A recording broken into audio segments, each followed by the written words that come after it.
అభిమానం చూస్తా ఉంటే ఆకాశం అంత అభిమానం చూపించారు. నా జీవితంలో ఎప్పుడూ మరిచిపోలేను. ఇక్కడ ముస్లిం సోదరులున్నారు, ఈ పక్క ముస్లిం ఆడబిడ్డలున్నారు, ఇక్కడ పిల్లలందరూ ఉన్నారు. మిమ్మల్ని అందరినీ చూస్తే నాకు ఎంత ఆనందం ఉప్పొంగుతా ఉందంటే నా జన్మ సార్థకమని నేను మీ అందరికీ విజ్ఞప్తి చేస్తున్నా. మనందరిలో ఆశలున్నాయి, కోరికలున్నాయి, మనం బాగుపడాలనే ఆలోచన ఉంది. అందులో కూడా ఈ పిల్లల భవిష్యత్తు బంగారు భవిష్యత్తు కావాలని మా తల్లులు కోరుకుంటున్నారు. అదే మరి ప్రతి ఒక్క తండ్రి నా బిడ్డ కూడా ఆనందంగా ఉండాలని మీరు కోరుకునే పరిస్థితిలో ఉన్నారు. ముస్లిం సోదరి సోదరమంటాన్ని గుర్తొచ్చేది నమ్మకం, ధైర్యం, కష్టాన్ని నమ్ముకునే జీవించే మనస్తత్వం మీ అందరిది. ఏ ముస్లిం సోదరుడు కూడా సోదరిమణి కూడా మిగిలిన వారి కంటే సమానంగా అవసరమైతే ఎక్కువ కష్టపడి కష్టజీవులు మా ముస్లిం సోదరిమణులని చెప్పి నేను మీకు తెలియజేస్తున్నా. అన్ని రంగాలలో మీ యొక్క ప్రాధాన్యత ఉంది, సమర్థనీయంగా మీరు పనిచేస్తున్నారు. అదే సమయంలో మీరు కోరుకునేది ఆత్మ గౌరవంగా బతకాలి, ఆత్మవిశ్వాసంతో ముందుకు పోవాలని చెప్పి మీరు ఆలోచిస్తారు. భవన నిర్మాణం దగ్గర నుంచి ఆటోమొబైల్ వరకు ఎక్కడా మీరు లేని రంగం లేదు, మీరు లేకపోతే అభివృద్ధి కూడా లేదని చెప్పి నేను మీకు తెలియజేస్తున్నా. ఏ టౌన్లో ఆటో నగరున్నా అన్ని వెహికల్స్ రిపేర్లు చేసేది మీరే చేస్తూ ఉంటారు. ఏ నగరంలో భవన నిర్మాణం ఉంటే అక్కడ మేస్త్రి దగ్గర నుంచి ఎలక్ట్రీషియన్ దగ్గర నుంచి మెజారిటీ భవన నిర్మాణ కార్మికులు మా ముస్లిం సోదరిమణులే ఉన్నారు. నేను ఒకటే మిమ్మల్ని అడుగుతున్నా, నేననే చూశారు, 5 ఏళ్లు పరిపాలన చూశారు. అదే మరి 2014, 19 5 ఏళ్లు నా పాలన చూశారు.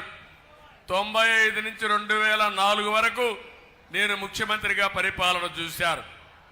నేను అడుగుతున్న ఒక్క విషయం, ఇక్కడ ఉండే వాళ్ళందరినీ, తెలుగుదేశం పార్టీ హయాంలో మీకు న్యాయం జరిగిందా? వైఎస్ఆర్ కాంగ్రెస్ హయాంలో న్యాయం జరిగిందా? ఈ ఒక్క క్వశ్చన్కి నేను అడుగుతున్నా. ఇప్పుడు మిమ్మల్ని అందరినీ మళ్ళీ మనస్సాక్షిగా చెప్పండి, తెలుగుదేశం పార్టీ హయాంలో మీకు న్యాయం జరిగిందా లేదా అని అడుగుతున్నాను. జరిగిందంటే చేతుల పైకెత్తండి. అది మీ విశ్వాసం. ఇప్పుడు కూడా పరిపాలన అనేది ప్రజారంజకంగా ఉండాలి, ప్రజల కోసం పరిపాలించాలి. స్వార్థం కోసం దోపిడీ చేసి ప్రజల్ని మోసం చేస్తే ఎక్కువ రోజులు ఆ మోసాలు సాగవు. అందుకే మీరు చూడండి, 2014లో విభజన జరిగింది, ఆదాయం లేదు రాష్ట్రానికి, 16,000 కోట్ల రూపాయలు డెఫిసిట్ ఫైనాన్స్ ఉంది.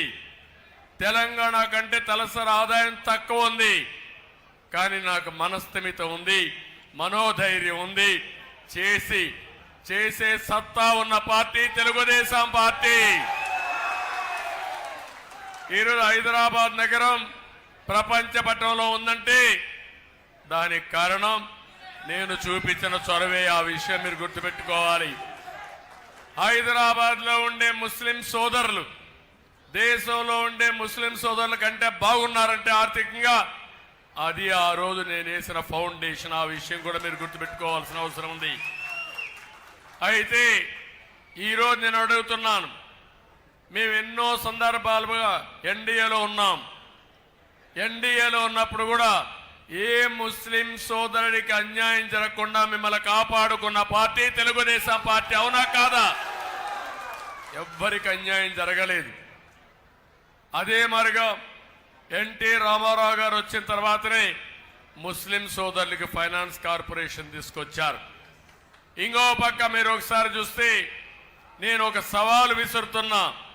హైదరాబాద్ లో ఉర్దూ యూనివర్సిటీ పెట్టింది నేనే పెట్టా ఆ రోజు వాజ్పేయి గారి పీరియడ్, వాజ్పేయి గారి సహకారంతో హైదరాబాద్లో హాజ్ హౌస్ కట్టి మిమ్మల్ని అందరినీ మక్కాకు పంపించామంటే అది నేను చూపించిన చొరవ. హైదరాబాద్లో కట్టిన తర్వాత మళ్ళీ 2 రాష్ట్రాలు అయిన తర్వాత కడపలో, విజయవాడలో హాజ్ హౌస్లు కట్టాను. నేను అడుగుతున్న ఈ ప్రభుత్వం నేను ఓడిపోయిన తర్వాత, ఆ ప్రభుత్వం పోయిన తర్వాత ఒక్క పని చేశారు? ఇక్కడ మీరు కూర్చున్నారు, షాదీ మందిర్ ఎవరు కట్టారు తమ్ముళ్ళు? నేను మిమ్మల్ని అడుగుతున్నా. 8 కోట్ల రూపాయలు ఖర్చు పెట్టి బ్రహ్మాండమైన 3 అంతస్తుల్లో బ్రహ్మాండంగా మీరు ఏదైనా పండుగలు చేసుకోవాలన్నా, మ్యారేజ్ చేసుకోవాలన్నా కట్టించిన పార్టీ తెలుగుదేశం పార్టీ. అవునా కాదా అని మిమ్మల్ని అడుగుతున్నా. దీని చుట్టుపక్కల 20,000 మంది ముస్లిం సోదరి సోదరమణులు ఉన్నారు. 5 వార్డులు ఉన్నాయి. అలాంటి సెంటర్లో ఒక ఆధునికమైనటువంటి మందిర్ని మేము కట్టామంటే ఈరోజు ఈ నెల్లూరు జిల్లాలో, నెల్లూరు టౌన్లో 5 సంవత్సరాల్లో ఒక చిన్న బిల్డింగ్ మీకోసం కట్టారా అని మిమ్మల్ని అడుగుతున్నా. ఏది కట్టలేదు. ఇంకో పక్క మీరు చూడండి, మీకోసం నేను దుల్హాన్ తీసుకొచ్చాను. 13 జిల్లాలో ఉర్దూ 2వ భాష చేశాం. ఇంకో పక్క మీరు ఒకసారి ఆలోచిస్తే రంజాన్ తోఫా తీసుకొచ్చాం, విదేశ విద్య తీసుకొచ్చాం. నేను ఒకటే ఆలోచించాను, అందరికంటే పేదవాళ్ళు ముస్లింల్లో ఉన్నారు కాబట్టి వీళ్ళని పైకి తీసుకురావాలని ప్రత్యేక శ్రద్ధ పెట్టిన పార్టీ తెలుగుదేశం పార్టీ అని చెప్పి నేను మీకు తెలియజేస్తున్నా. ఈరోజు నేను ఒక్క విషయం మిమ్మల్ని అడుగుతున్నాను. ఇక్కడ వచ్చారు, ఈ 5 సంవత్సరాలు మీ ఆదాయం పెరిగిందా, ఖర్చులు పెరిగాయా? ఖర్చులు పెరిగాయా, ఆదాయం పెరిగాయా?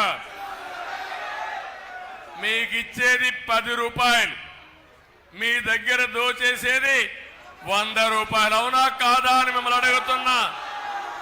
నిత్యావసర వస్తువుల ధరలు పెరిగాయా లేదా? కరెంటు ఛార్జీలు పెరిగాయా లేదా? ఆర్టీసీ రేట్లు పెరిగాయా లేదా?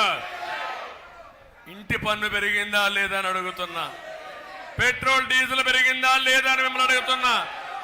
కడాన ముస్లింల్లో తక్కువ తాగుతారు కానీ ఇప్పుడు మద్యం కూడా అక్కడక్కడ తాగుతారు కానీ ఈరోజు చాలా తక్కువ తాగుతారని చెప్పాను. అందుకే కడాన పేదవాళ్ళ రక్తాన్ని తాగడానికి మద్యం కూడా కల్తీ మద్యం తెచ్చి ప్రాణాలు తీసే పరిస్థితి వస్తున్నాడు.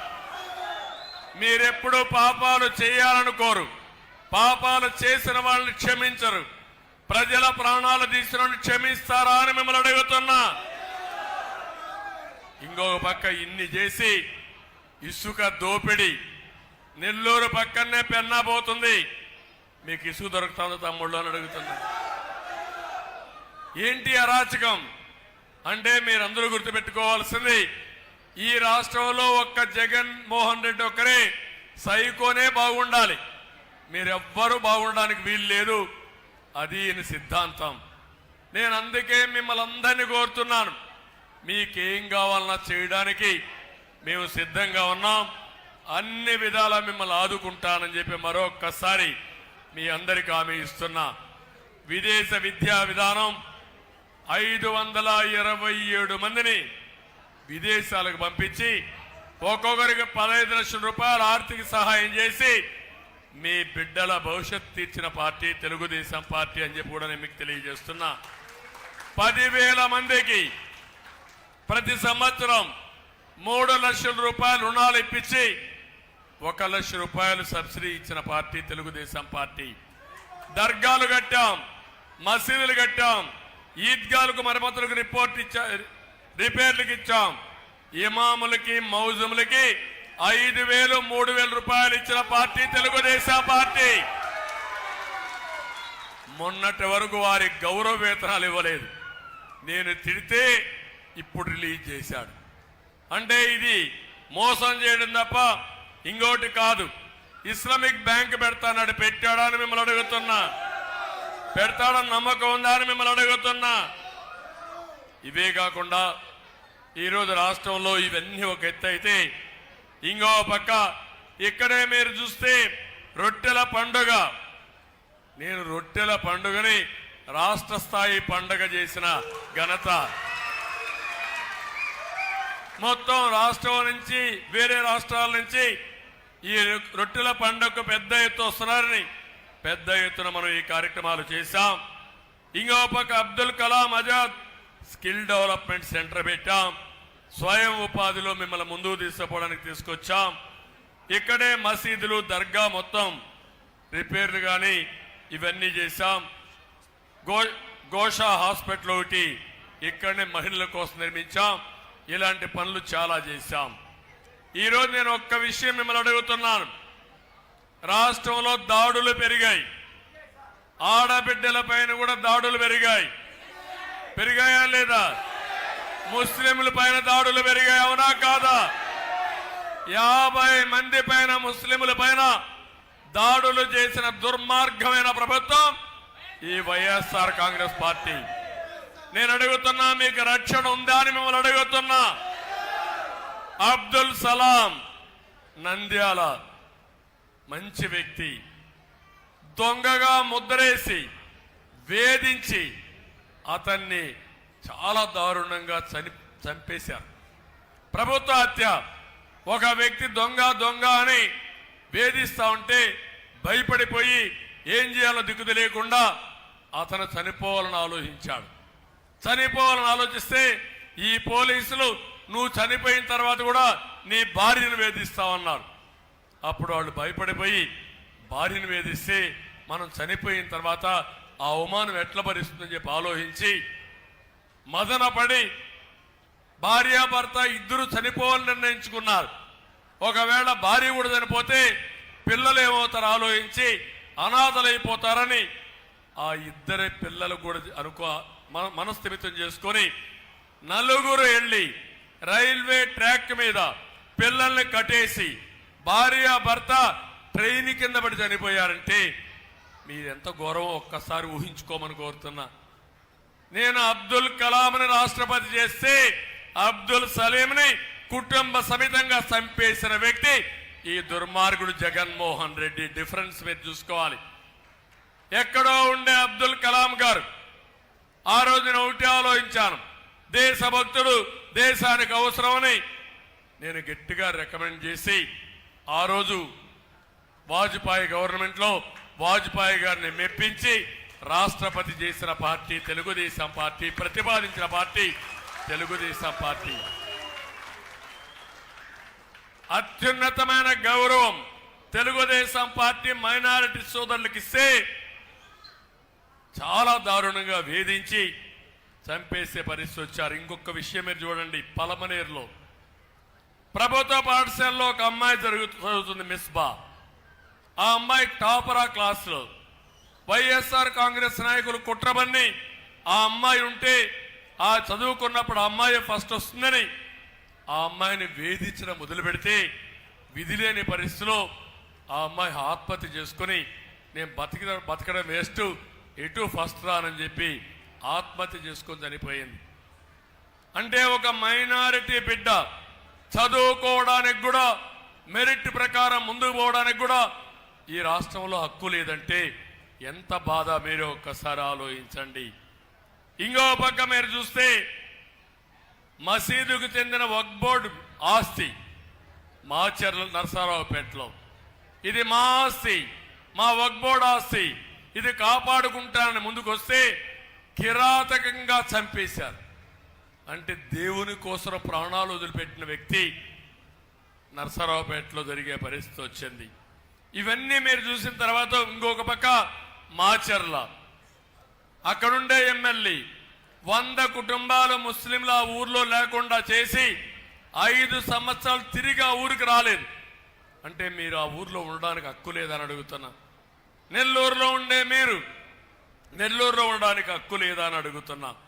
నిన్ననే ఒక ముస్లిం సోదరిమణి నందికొట్కూరులో ఏకంగా రాత్రిలో నమాజ్కి పోయి ఇంటికి వస్తా ఉంటే ఏదైతే బుర్కా తీసి ఆ అమ్మాయి మీద ఎగతాళి చేసి ఎక్కడికి వచ్చావు, ఏం దొంగిలిస్తావంటే ఆ అమ్మాయి అవమానం భరించలేక చాలా బాధపడి ఇంటికి చెప్తే ఇంట్లో వాళ్ళందరూ వస్తే నడి రోడ్లో అమ్మాయినే కాకుండా కుటుంబ సభ్యుల్ని కొట్టిన హీనమైన పార్టీ ఈ పార్టీ.